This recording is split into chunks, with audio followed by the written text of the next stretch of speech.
വിശുദ്ധമായ കഅബാലയം എന്ന് പറയുന്നത് അഭയകേന്ദ്രമാണ്.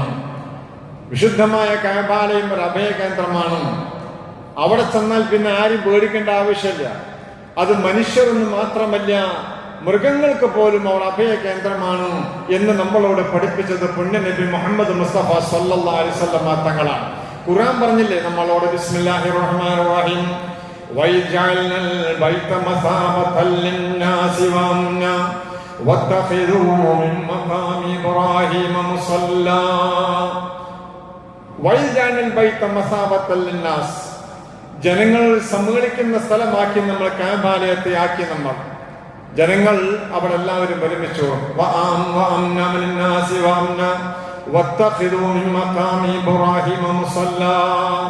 അമ്നി എന്ന് പറഞ്ഞാൽ ഒരു സുരക്ഷിത കേന്ദ്രവുമാക്കി എന്ന് പറഞ്ഞാൽ അഭയകേന്ദ്രമാണ്. അവിടെ ചെന്നാൽ ആർക്കും നിർഭയരായി നിൽക്കാം. സ്വന്തം ബാപ്പാന്റെ കൊലയാളിയെ കണ്ടാൽ പോലും അവരൊന്നും ചെയ്യൂല എന്നാണ്. അവരാരും രക്തം ചിന്താറില്ല. അവിടെ മൃഗങ്ങൾക്ക് പോലും അഭയകേന്ദ്രമാണ്. അവിടെ വേട്ടയാടപ്പെടാറില്ല. അവിടുത്തെ പുല്ലും മരവും പോലും പറിക്കപ്പെടുകയില്ല. അത്രമാത്രം സേഫ്റ്റിയാണ്, സുരക്ഷയാണ്, അഭയകേന്ദ്രമാണ് അവിടെ. അവിടേക്കാണ് പഴയ കാലത്തൊക്കെ, പണ്ട് കാലങ്ങളിലൊക്കെ സിംഹത്താൻ പോലും മാൻപേടകളെ പിന്നാലെ കൂടുമ്പോൾ അവർ ഓടി രക്ഷ പ്രാപിച്ചിരുന്നത് വിശുദ്ധമായ കഅബാലയത്തിന്റെ ചാരയായിരുന്നുവെന്ന്. അതുകൊണ്ടാണ് ഈ കഅബാലയം അഭയകേന്ദ്രമാവാൻ, ഈ പരിശുദ്ധമായ ഗേഹം അഭയകേന്ദ്രമായി എന്നുള്ളതിന്റെ വ്യക്തമായ തെളിവുകളാണത്. മൃഗങ്ങൾക്ക് പോലും അങ്ങോട്ട് ഓടി വരുമത്ര. പിന്നീട് അവിടെ നിന്നും വേട്ടയാടപ്പെടില്ല, സിംഹം പോലും വേട്ടയാടുകയില്ലെന്നാണ്. മനുഷ്യന്മാർ പരസ്പരം കലഹങ്ങൾ ഉണ്ടാക്കില്ല. ബാപ്പാനെ കൊന്നവനെ കണ്ടാൽ പോലും ഓർന്ന് കൊല ചെയ്യില്ല. അതുകൊണ്ട് ജനങ്ങൾക്കുള്ള അഭയകേന്ദ്രമാണത്, ജനങ്ങൾ സമ്മേളിക്കുന്നതുമാണത്.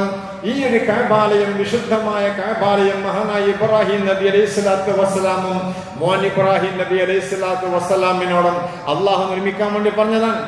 ഹാജിമാര് വരും, ലോകത്തിന്റെ നികല ഭാഗം ആൾക്കാർ ഹജ്ജിന് കൊണ്ടുവരും. അവർക്ക് വേണ്ടി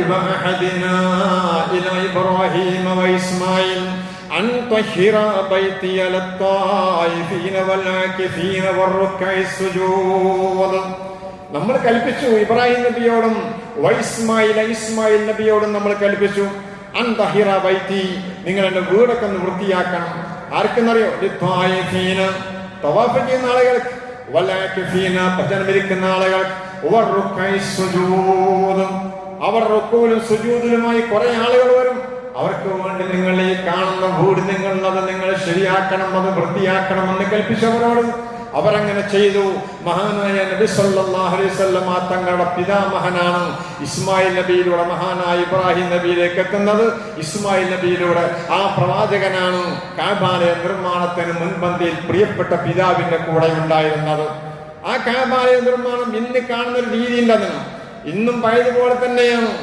പക്ഷേ അതിന്റെ വാതിലുകൾക്ക് മാറ്റമില്ല, എല്ലാം അതുപോലെയാണ്. മഹാനായ നബി സല്ലല്ലാഹു അലൈഹി വസല്ലം തങ്ങൾ പറഞ്ഞു, ആയിഷ ബിയുടെ ദിവസം പറഞ്ഞു, വലൗല അന്ന ഖൗമക ഹദീസ് വഹീദിൻ ബിജാഹിലിയ്യ, നിന്റെ ടീമിനെ പേടിച്ചിട്ടുണ്ടായിരുന്നെങ്കിൽ, നിന്റെ ടീം നീ പഴയതൊക്കെ കാണുമ്പോൾ അതൊക്കെ അത് മാറ്റം വരുത്തി കഴിഞ്ഞാൽ ഇതൊരു പുതിയതാണല്ലോ എന്നുള്ളൊരു ധ്വനി വരും.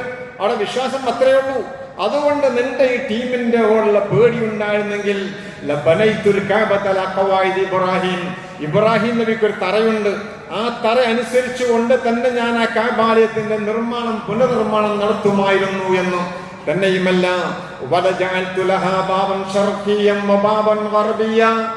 രണ്ട് ഭാഗത്തും പടിഞ്ഞാറും കിഴക്കും ഞാൻ ആ കഅബാലയത്തിൽ വാതിൽ വെക്കുമായിരുന്നു. ഒരു വാതിലൂടെ ആളുകൾ അകത്തേക്ക് പ്രവേശിക്കുകയും മറ്റേലൂടെ പുറത്തു പോവുകയും ചെയ്യാൻ പറ്റുന്ന നല്ലൊരു സംവിധാനം ഈ കഅബാലയത്തിന് ഞാൻ ഉണ്ടാക്കുമായിരുന്നു എന്ന് ആയിഷ ബീബി റളിയല്ലാഹു അൻഹയോട് പുണ്യനബി സല്ലല്ലാഹു അലൈഹി വസല്ലം തങ്ങൾ പറയാൻ. ഇപ്പോൾ അതിന്റെ വാതിലുള്ളത് മുകളിലാണ്.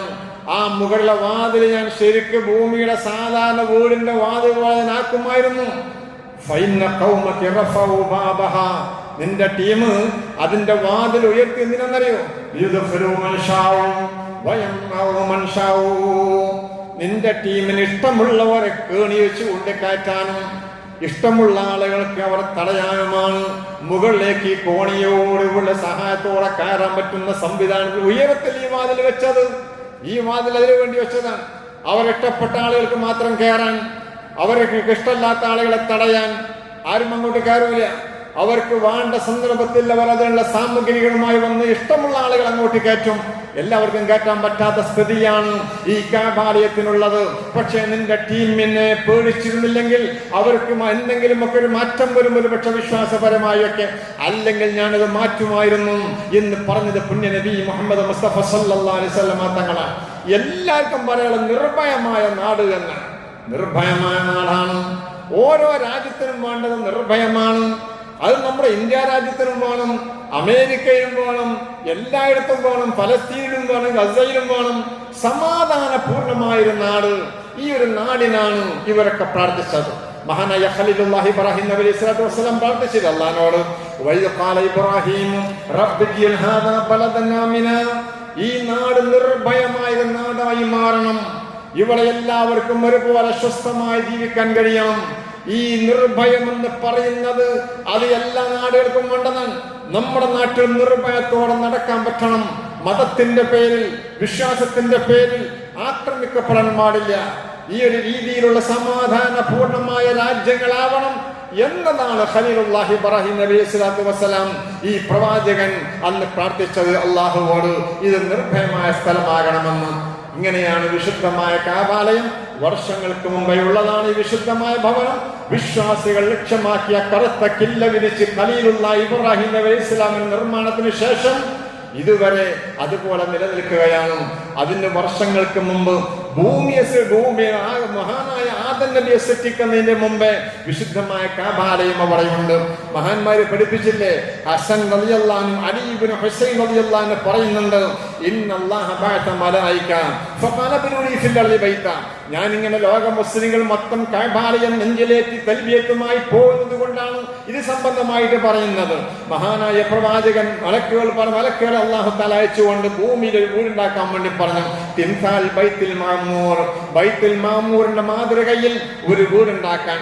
വഅമറ അല്ലാഹു തആല മൻ ഫിൽ അർളി യതവഫു ബി, ഭൂമിയിലുള്ളവരെ തവാഫ് ചെയ്യാൻ വേണ്ടി കൽപ്പിക്കുകയും ഇതുപോലെ കമാ യതൂഫു അഹ്ലുസ് സമാഇ ബിൽ ബൈത്തുൽ മാമൂർ, അർദഖി റിപ്പോർട്ട് ചെയ്ത ഹദീസിൽ കാണാം, ആകാശത്തുള്ള ബൈത്തുൽ മാമൂറിന്റെ ചുറ്റുഭാഗവും മലക്കുകൾ ഇങ്ങനെ വലയം ചെയ്യുന്നത് പോലെ ഭൂമിയിലുള്ള കാബാലയത്തിന് ഭൂമിയുള്ള ആളുകളും വലയം ചെയ്യണം.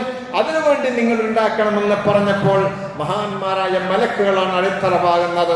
അതിനുശേഷം ആദം നബി വന്നു, അതിനുശേഷം ഷീസ് നബി വന്നു. നൂഹ് നബിയുടെ വെള്ളപ്പൊക്കത്തിൽ അത് തകർന്നടിഞ്ഞു. പിന്നീട് ഖലീലുല്ലാഹി ഇബ്രാഹിം നബി അലൈഹി സ്വലാത്തു വസ്സലാമാണ് ഈ വീടിന്റെ ഭവന നിർമ്മാണം നടത്തുന്നത്. ഖുർആൻ പറഞ്ഞവർക്ക് മുഴുവനും ഈ അഭയകേന്ദ്രത്തെ കുറിച്ച്, അഭയകേന്ദ്രം എന്ന് പറയാനുള്ള കാരണം എവിടെയും ഖുർആൻ പറഞ്ഞത് അമ്നു എന്നാണ്.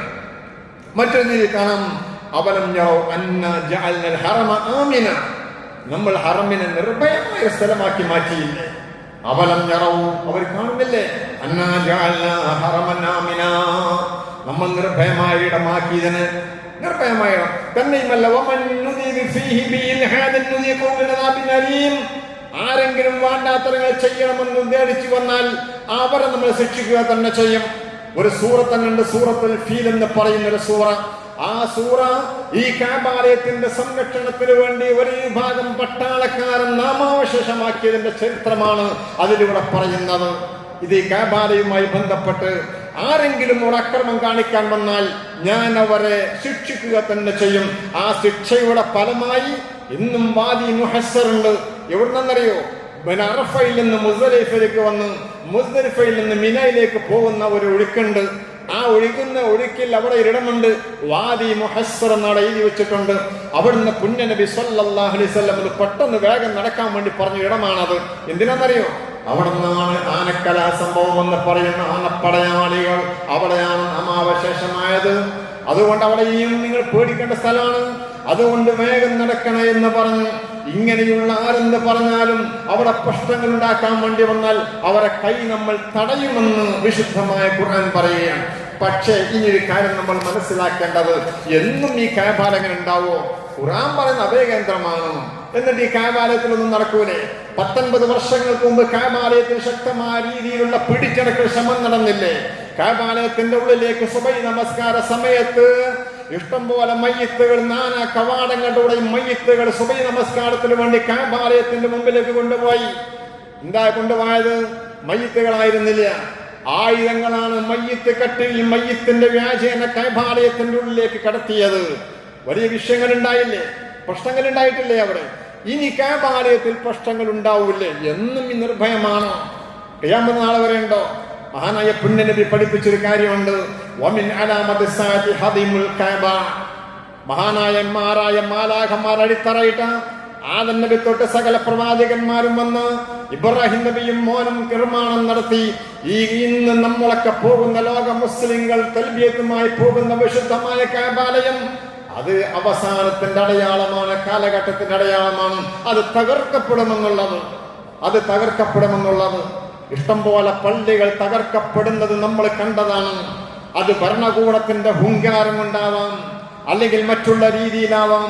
ഇനി മുസൽമാന്റെ ഹൃദയ കൊട്ടാരത്തിലെ കറുത്ത വില്ല് വില്ലുകരിച്ചുകൊണ്ട് കിടക്കുന്ന കഅബാലയം, ആ കഅബാലയം തകർത്തെറിയപ്പെടുമെന്നാണ്. നമ്മൾ അതും പ്രതീക്ഷിച്ചിരിക്കുന്ന ആളുകളാണ്. ഒരു പ്രശ്നങ്ങളിലും നമുക്ക് പതർച്ച വരില്ല. എന്തെങ്കിലും ഉണ്ടാകുമ്പോഴേക്ക് തന്നെ എന്തെങ്കിലും പ്രശ്നങ്ങളും കുഴപ്പങ്ങളും ഉണ്ടാവില്ല. കാരണം മുസൽമാന്റെ കൽബാകുന്ന ഖിബലയാകുന്ന വിശുദ്ധമായ കഅബാലയം തകർത്തെറിയുമെന്ന് 14 പുണ്യനബി മുഹമ്മദ് മുസ്തഫ സല്ലല്ലാഹു അലൈഹി വസല്ലം പറഞ്ഞതാണ്.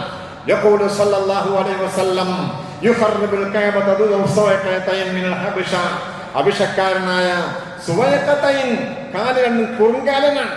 ഇങ്ങനെയുള്ള ഒരുത്താൽ വന്നുകൊണ്ട് ഈ കഅബാലയം തകർക്കും. റസൂലുള്ളാഹി സ്വല്ലല്ലാഹു അലൈഹി വസല്ലം പറയാണ്, വഖാല കഅന്നി യംറുലൈ. ഞാനിപ്പോൾ അവനെ ഇങ്ങനെ കാണുന്നുണ്ട്, ഞാൻ ആ മനുഷ്യനെ കാണുന്നുണ്ട്.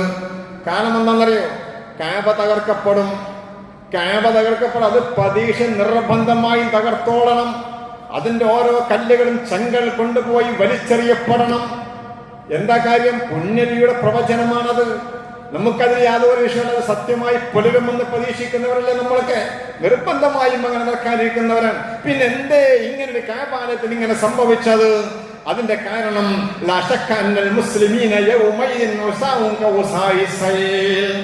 പേര് മാത്രമേ മുസ്ലിമുള്ളൂ, മുസ്ലിമിന്റെ പേര് മാത്രമേ ഉള്ളൂ. അവൻ മറ്റൊന്നുമില്ല, വിശ്വാസമല്ല, ഒന്നുമില്ലാത്തൊരു കാലമാണ്. ആ കാലത്താണ് കഅബാലയം തകർക്കപ്പെടുന്നത്. ഞാൻ ഇങ്ങനെ നോക്കുന്നത് പോലെ ഞാനത് കാണുന്നുണ്ട്. അസ്വദു, ഒരു നീഗ്രോ വംശജനാണവൻ. ഓരോരോ ഇഷ്ടികകൾ ഇങ്ങനെ എടുത്തുകൊണ്ട് പോകുന്നത് ഞാൻ കാണുകയാണ്. എന്നിട്ട് അതിന്റെ ലക്ഷക്കണക്കിന് വില മതിക്കുന്ന കിസ്വയുടെ അതവനെടുക്കും. അതവൻ കരിച്ചു കളയും. ഇന്നിപ്പോ മാറ്റിയില്ലേ കഅബാലയത്തിന്റെ? അത് ഇവൻ എടുത്തുകൊണ്ട് ജനങ്ങളുടെ മുമ്പിൽ വെച്ചുകൊണ്ടെന്ന് കത്തിച്ചു കളയും. ആൾക്കാർക്ക് പരിഭവം ഉണ്ടാവില്ല. കഅബാലയത്തെ മോടി പിടിപ്പിക്കാൻ കുറയുണ്ട്. സ്വർണങ്ങളുണ്ട്, അതുപോലെ മറ്റുള്ള പലതുമുണ്ട്. അത് മുഴുവനും ഇവൻ കൈക്കലാക്കുകയാണ്. പിന്നീട് അവിടെ മറമാടപ്പെട്ട് കിടക്കുന്ന എല്ലാ നദികളും അവൻ എടുക്കുകയാണ്. ഇങ്ങനെ വരികയാണ്. ഇതെല്ലാം എടുത്തുകൊണ്ടാണ് അവൻ വിശുദ്ധമായ കഅബാലയം തകർക്കുന്നത് എന്ന്. ഇവിടെ നമുക്കൊരു ചോദ്യമുണ്ട്. മുശ്രിക്കീങ്ങളുടെ കാലത്ത് പോലും കഅബാലയം തകർക്കാൻ വേണ്ടി വന്നിട്ട് എന്തുകൊണ്ട് അത് തടയപ്പെട്ടു? വിശ്വാസികൾ 5 നേരവും പാവനമായ നമസ്കാരത്തിന്റെ കാഹളമായ ഭാങ്കുലി മുഴങ്ങുമ്പോൾ അല്ലാഹു അക്ബർ എന്ന് കൈകെട്ടി പടച്ച തമ്പുരാന്റെ മുമ്പിൽ നിൽക്കാൻ തിരിഞ്ഞു നിൽക്കുന്നിടമുണ്ട്. ആ ഇടം കഅബാലയമാണ്. കോടാനുകോടി മുസ്ലിങ്ങൾ പടച്ച തമ്പുരാന്റെ മുമ്പിൽ തലകുണിക്കാൻ കേന്ദ്രമാക്കിയത് കഅബാലയമാണെങ്കിൽ ആ കഅബാലയം എങ്ങനെയാണ് തകർക്കപ്പെടുന്നത്? അതെങ്ങനെ തകർക്കപ്പെടും? മഹാന്മാർ തൽസംബന്ധമായി പറയുന്നുണ്ട്. ആനപ്പടയാളികളെ പിടിച്ചുകെട്ടി ചെറിയ നിസാരമായ ഈ പക്ഷികളെ കൊണ്ട് വലം ജനിക്കുന്ന സുഹാബുഹും തഖരീബിൽ കഅബ. അന്ന് തകർക്കാൻ വേണ്ടി വന്നതാണ്. തകർക്കാൻ സമയമുണ്ട്. അന്ന് വന്നപ്പോൾ അവർ തകർത്തെറിഞ്ഞു. അന്ന് ഖിബലയായിരുന്നില്ല. അത് അന്ന് ഇന്നത്തെ പോലെ ഖിബലയും വലിയ പോലീഷനും അന്ന് നമ്മൾ വിശ്വാസികൾക്ക് ഉണ്ടായിരുന്നില്ലെന്നും.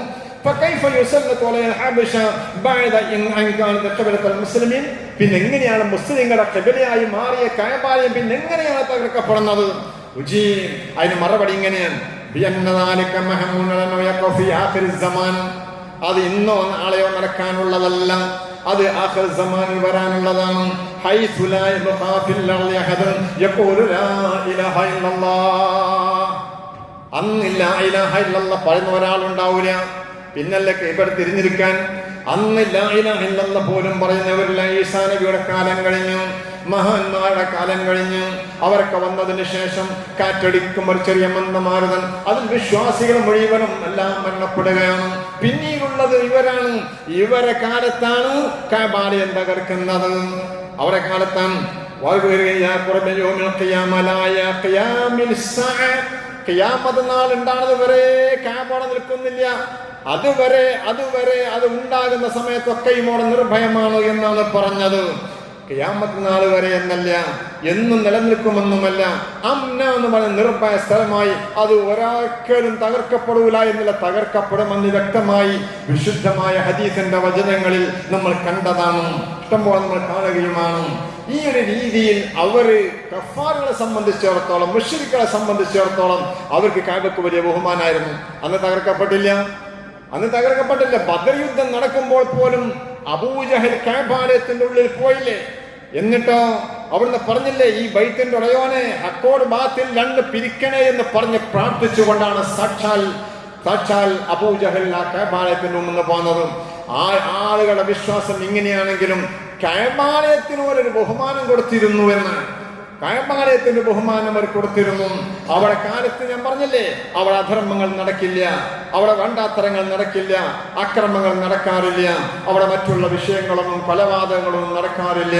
അങ്ങനെ ആദരിച്ച ഖുറൈശിയുടെ കാലഘട്ടങ്ങളിൽ കഅബ സംരക്ഷിക്കപ്പെടുകയും ഈ ഒരു കാലം വരുമ്പോൾ ആ കഅബാലയം തകർക്കപ്പെടുകയും ചെയ്യുമെന്ന് തന്നെയാണ് മഹാന്മാരായ ആളുകൾ നമുക്ക് പഠിപ്പിച്ചു തരുന്നതും. ഏതായിരുന്നാലും ആ കരുത്ത കില്ല വിരിച്ച കഅബാലയം കാണാൻ വേണ്ടി ലോകത്തിന്റെ നിഖില ഭാഗങ്ങളിൽ നിന്ന് ലബ്ബൈക് അല്ലാഹുമ്മ ലബ്ബൈക് എന്ന് പറഞ്ഞ ആളുകൾ പോകാൻ ആ വേളയാണിത്, പോയിക്കൊണ്ടിരിക്കുകയാണ്. അല്ലാഹു തആല നമുക്ക് തൗഫീഖ് നൽകുമാറാവട്ടെ. ആളുകൾ ഇങ്ങനെ വിളിച്ചുകൊണ്ട് മറുപടി പറഞ്ഞുകൊണ്ട് ലബ്ബൈക് അല്ലാഹുമ്മ ലബ്ബൈക്. നമുക്കൊന്നും ഒരു ആവേശമല്ലല്ലോ, ഒന്നും കാണാറില്ല. നമ്മളൊക്കെ ഹജ്ജിന് വേണ്ടി പോകുമ്പോൾ മറ്റുള്ള രാഷ്ട്രങ്ങളിൽ വരുന്ന ആളുകൾ തൽബിയത്ത് ചൊല്ലുമ്പോൾ കരഞ്ഞുകൊണ്ട് തൽബിയത്ത് ചൊല്ലാറുള്ളൂ. ജിദ്ദയിൽ ഇറങ്ങിക്കഴിഞ്ഞാൽ അവിടുന്ന് കഅബാലയത്തെ ലക്ഷ്യമാക്കിക്കൊണ്ടൊരു പോക്കുണ്ട്. ആ പോകുന്ന സന്ദർഭത്തിൽ ഒരു തൽബിയത്തുണ്ട്. ആ തൽബിയത്ത് മനസ്സറിഞ്ഞുകൊണ്ട് കൽപ്പറിഞ്ഞുകൊണ്ട് ചൊല്ലുകയാണ്, ലബ്ബൈക് അല്ലാഹുമ്മ ലബ്ബൈക്, നിനക്ക് ഞങ്ങൾ മറുപടി പറയുന്നു അല്ലാഹ് എന്ന് പറഞ്ഞുകൊണ്ടുള്ളൊരു മറുപടിയുണ്ട്. അത് കരഞ്ഞ കൽബുമായി, വേദനിക്കുന്ന കൽബുമായി, കരഞ്ഞ് കണ്ണീർ ചാലിച്ച മുഖങ്ങളിലൂടെ കണ്ണീരൊലിപ്പിച്ചുകൊണ്ടാണ് അധികം ആളുകളും ചൊല്ലാറുള്ളത്. ഇന്ത്യക്കാർക്ക് പലപ്പോഴും അതിന് അങ്ങനെ ഞാൻ കാണാറില്ല. മറ്റുള്ള ഏത് രാജ്യക്കാർക്ക്, പാകിസ്ഥാനിയാണെങ്കിലും അതുപോലെ ഇറാനികളാണെങ്കിലും ആരാണെങ്കിലും അവർ കണ്ടോ ഒരു വലിയ ആദരവോടെയാണ് തൽബിയത്ത് എന്നുള്ളത്. നിങ്ങൾ അത് ജീവിതത്തിന്റെ ഒരു അവിസുലഭ മുഹൂർത്തമാണ്. എല്ലാവർക്കും കിട്ടാത്തതാണത്. അതാ വെളിയാളത്തിന് മറുപടി പറഞ്ഞവർക്ക് മാത്രമുള്ളതാണ്. ജീവിതത്തിൽ ഒരു വലിയ ആഗ്രഹമാണ്. ഇസ്ലാം കാര്യത്തിൽ ഒരൊറ്റത്തോടെ മാത്രമുള്ളത് ഇത് തന്നെയാണ്. കർമ്മങ്ങളിൽ അത് ഹജ്ജ് മാത്രമാണ്. പിന്നെ ചെയ്യേണ്ട ആവശ്യമില്ല, ഒന്ന് മാത്രമുള്ളൂ. അത് ചെയ്യുന്ന നല്ല രീതിയിലാവണം. അത് ജീവിതത്തിന്റെ മർമ്മപ്രധാനമായ ചില സംഭവങ്ങളിൽ പെട്ട ഒന്നാണ്. അതുകൊണ്ട് അത് സൂക്ഷ്മതയോടെ കൈകാര്യം ചെയ്യണം. അതിന് പോകുമ്പോൾ, അത് ചെയ്യുമ്പോൾ പ്രവർത്തനങ്ങൾ സൂക്ഷ്മത പാലിക്കണം.